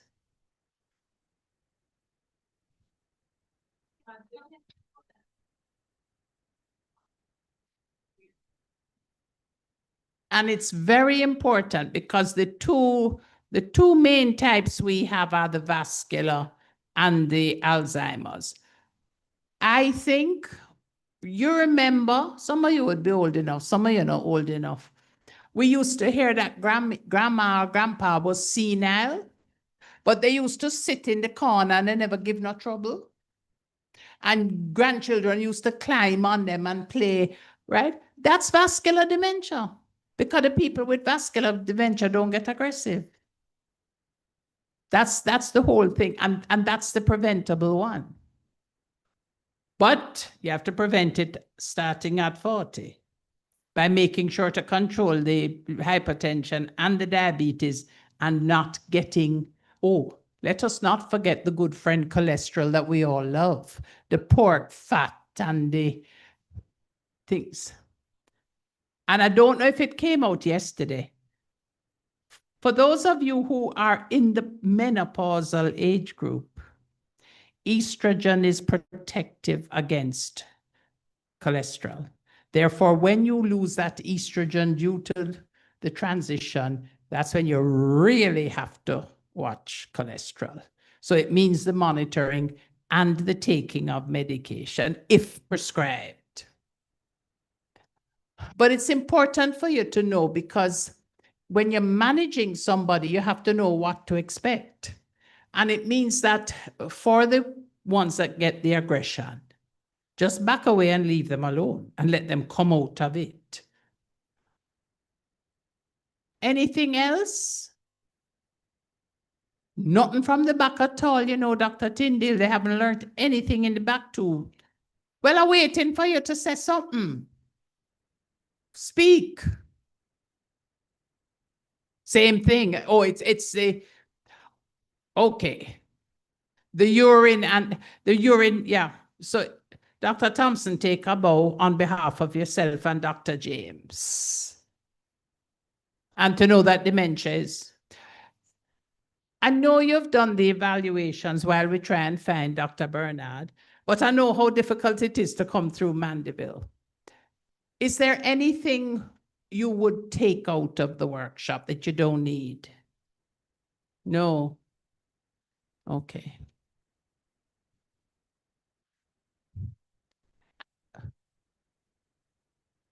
You'd want more in depth. All right, since clearly we couldn't do it more in depth, would it help if we sent you some simple readings? So, because we can send you a list of things you can read on each of the topics. Okay. Yeah. Yes.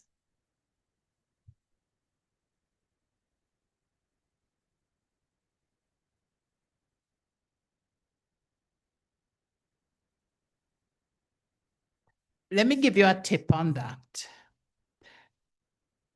It's also, if you're living, yes, you're young now, but some of us are multi-generational households. It's also very useful to do some of the changes before they're very necessary. Because if somebody is sick, they resent having to use a grab bar, you know. But if the grab bar is there anyhow, then they get in the habit of using it before they need it. I have used the changes in my house now 3 times, because I changed them when my husband got sick. Then I had my father, and now I have used them with the multiple hip surgeries. So it's in fact, everybody laughed at me. I never took up. I put a big, by the way, the other thing that a lot of this stuff can be done with things that you have around the house. When we were putting in the bar around the toilet, one of Mr. Shearer's police said, "You're going out to buy?" I said, "Yes." He said, "No, man, you're not buying nothing. Come, let him sit on the toilet. I want to measure where his hand is."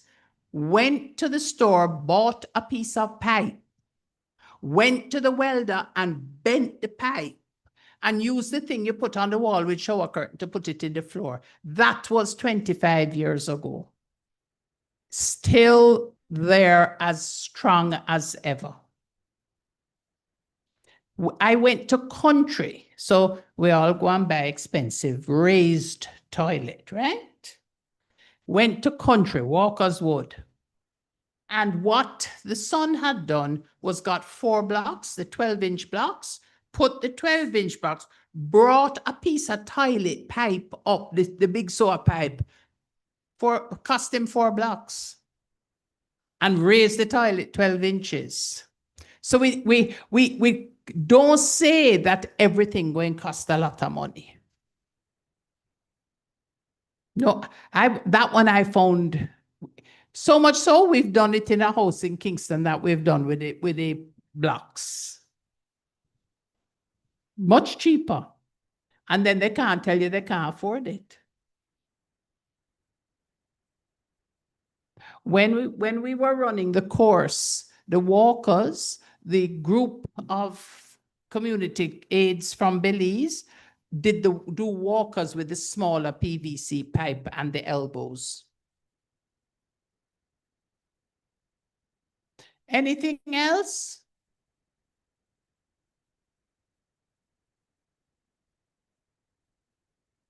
We think he's lost because we know he was on his way.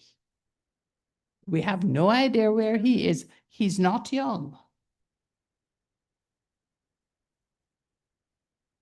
Dr. James says he was lost for half an hour. You were lost too. Douladel, have we found him?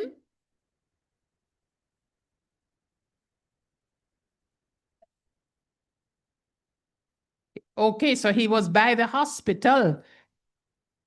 So he should be here soon. Yeah, but getting here from Hagley is not straightforward. You don't just drive up a road. Yeah. All right, thank you very much. I think I've killed some time since we know he's somewhere within the vicinity.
Older persons may be a large part of your clientele because your products or service may be specifically for them, or simply because people are living longer and so there are more older persons in society. This video is designed to help you elevate your customer service with our customer service pro tips. Pro tip number 1.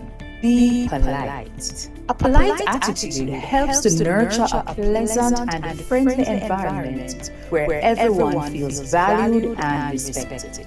Address clients using their preferred names and titles.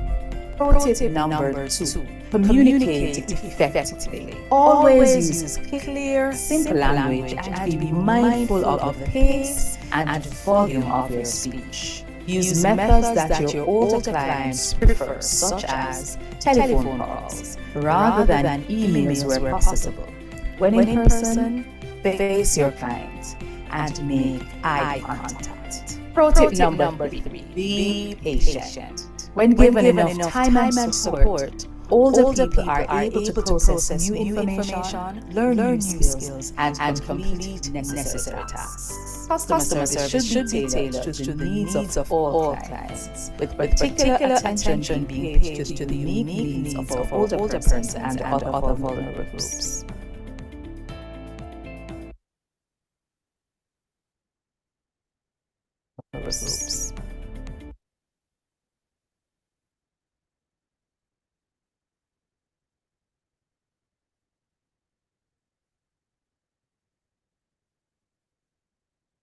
It's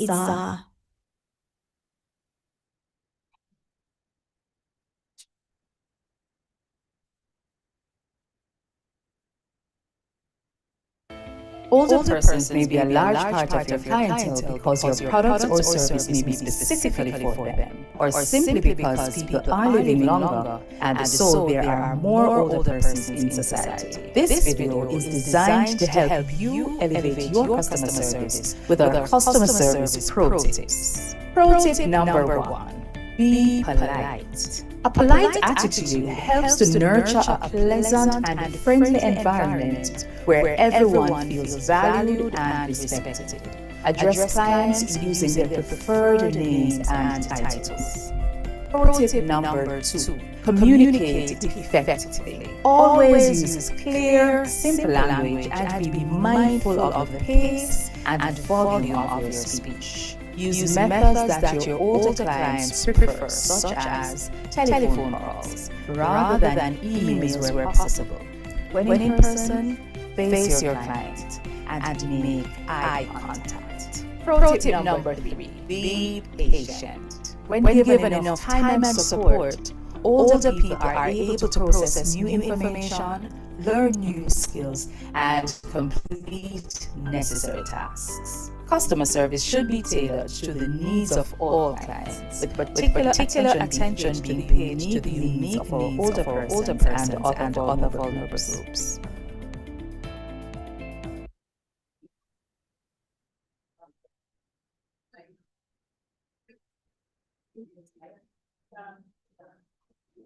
Older persons may be a large part of your clientele because your products or service may be specifically for them, or simply because people are living longer and so there are more older persons in society. This video is designed to help you elevate your customer service with our customer service pro tip number 1. Be polite. A polite attitude helps to nurture a pleasant and friendly environment where everyone feels valued and address clients using their preferred names and titles. Pro tip number 2, communicate effectively. Always use simple language and be mindful of the mindful of and volume of your speech. Use methods that your older clients prefer, such as telephone rather than emails where possible. When in person, face your client and make eye contact. Pro tip number 3, be patient. When given enough time and support, older people are able to process new information, learn new skills, and complete necessary tasks. Customer service should be tailored to the needs of all clients, with particular attention being paid to the needs of our older persons and other vulnerable groups.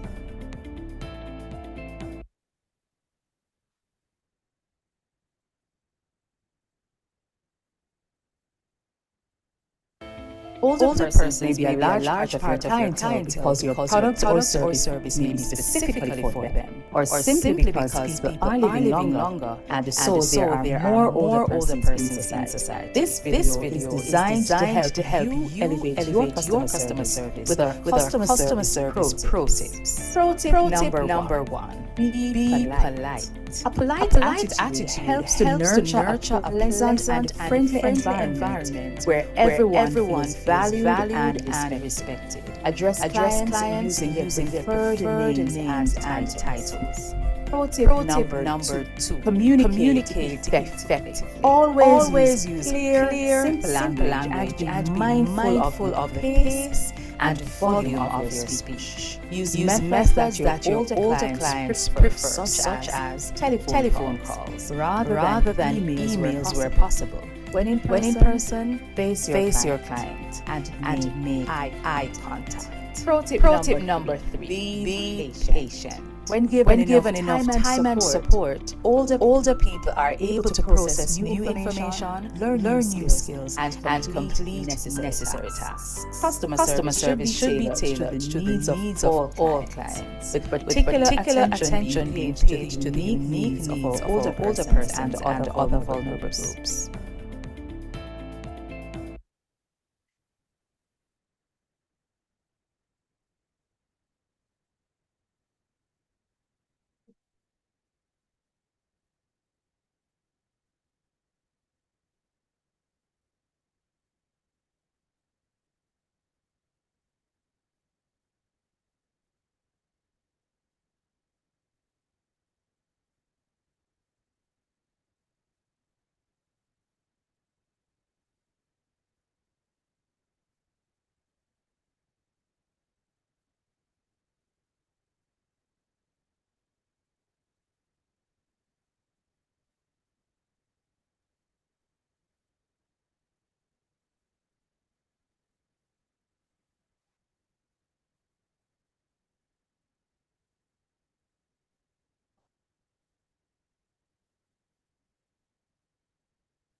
Excuse me, does anyone in here drive a white Suzuki Swift, license plate number 9313 KB? Anyone?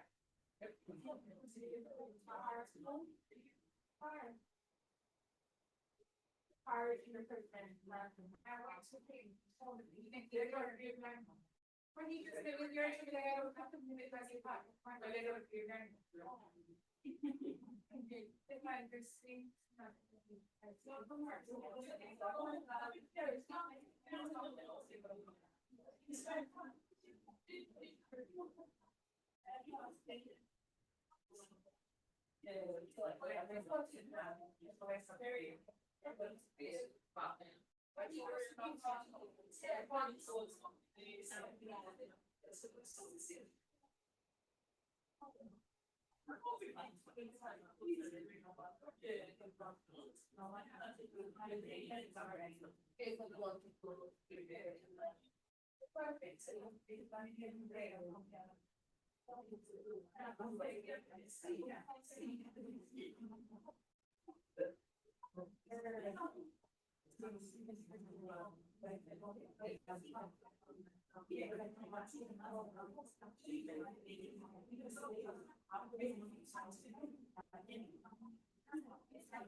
Oh, all right.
Yeah, all right.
Afternoon.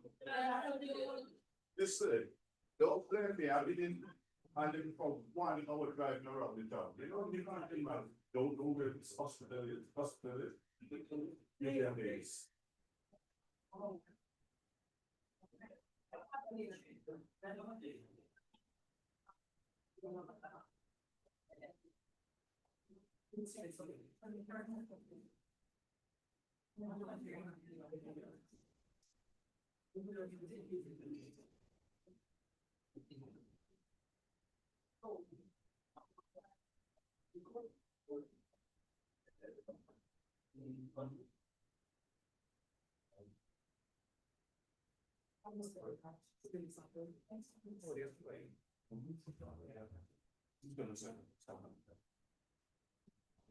Oh, you're right. Yeah.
All right, ladies. Thank you so much for waiting. And we are going to present to you Mr. Bernard, our foot care specialist. He has extensive experience in training as well as, helping persons with their foot care in Jamaica and as well as the Caribbean. So he has been all over, and I'm sure maybe some of you have seen him, right? So we'd like to thank him so much for just taking the time out and coming to just bring us through the whole foot care and making us more knowledgeable about this particular topic, because it's so important. And I know we were even mentioning it before, how foot care is so important, especially for our diabetic patients. So without further ado, Mr. Bernard, we welcome you.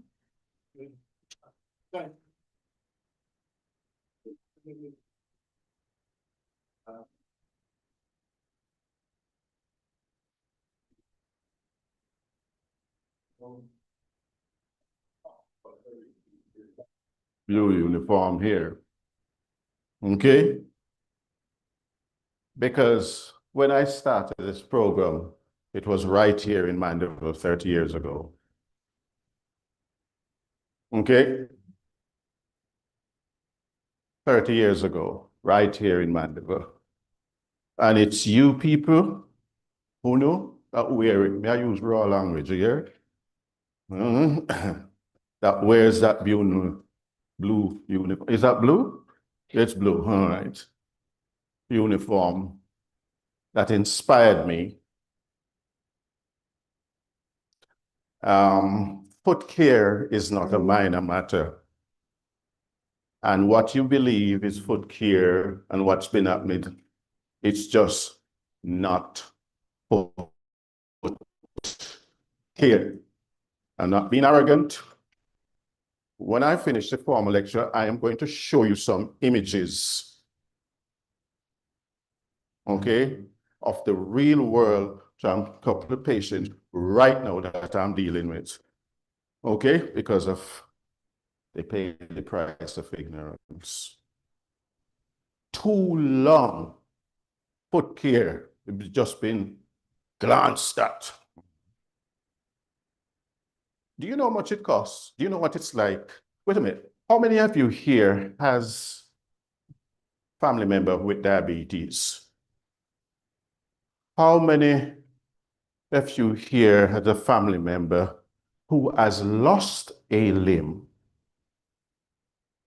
How many of you here know of anyone who has lost a limb?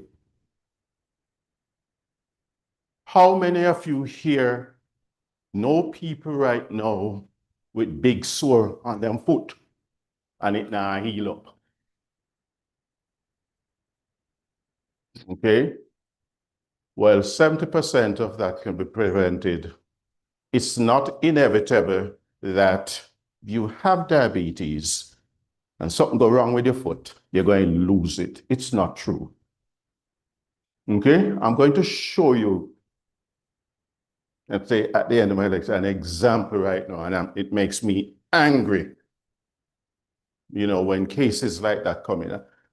I'm not a miracle worker, but I like to do dirty work.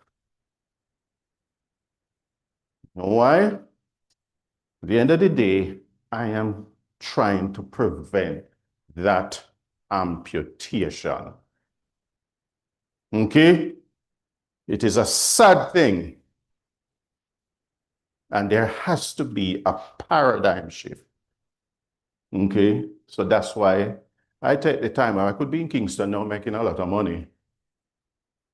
Instead, I'm here with you, got tortured in the traffic. People ask me, send me all over the place, but I'm here. Okay? Because you people. How many of you have here has done the foot care assistant training?